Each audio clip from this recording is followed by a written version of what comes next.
obviously this is a 7-passenger vehicle. What makes this different from a Grand Cherokee? It seems like it's very similar in a lot of ways. It is very close. It's obviously off the Grand Cherokee platform, which is a good thing. That vehicle's doing extremely well for us. The wheelbase has increased 5 inches. So that 5 inches allows you to package this third row. So we end up having more room than the old Durango in the second row, same room in the third row, and access to the third row is trimmed out. We have a piece that you step into and you walk right into the third row.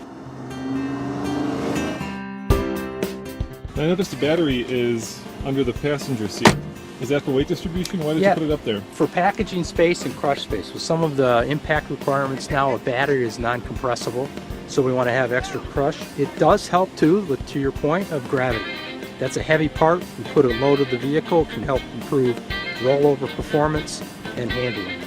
One thing on the safety aspect, you can see the full curtain, 3-row. We have standard seat bags in every vehicle in the front row.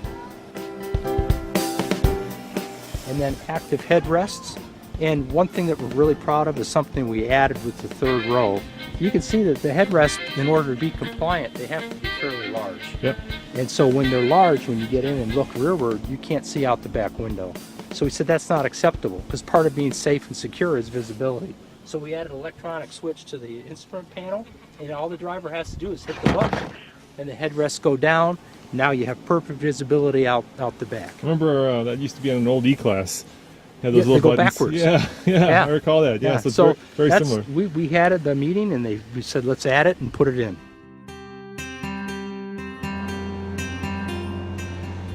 And then back here we have easy fold.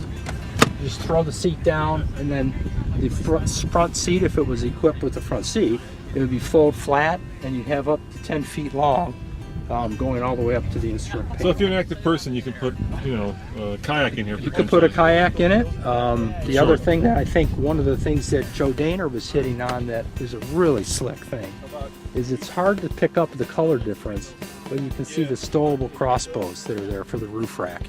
And no longer... Can you pop one out? Can you show me? No longer do you need to... Does that one pop out? They unscrew. Unscrew, you have to okay. unscrew and then take so it. It's very similar to Subaru. Subaru has those as well, so that right. they're there alongside, yep. And then you take it and then put it in position. So you don't get the wind noise, aerodynamics. And they're not in your garage when you might want them. Yeah. So they're always there and available for you. Would you say this is as off-road worthy as a Grand Cherokee? No, it's not. Because that one has the select... Yeah, if not only because they have a different transfer case option on the Grand, but the whole way the vehicle is set up, the approach angle, everything, the aero, we're very proud of that. It's 0.35 CD.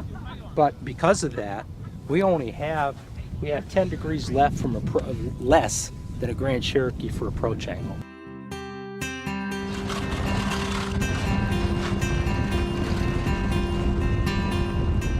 So it's more of an active lifestyle and not an off-roader. Not off-road, certainly 2-track, light off-road, but it's definitely not something you want to take where a Grand Cherokee. And you don't have selectable suspension on this? Correct. Or air suspension? This is normally sprung suspension. We don't have the pneumatic suspension. And how about towing capacity?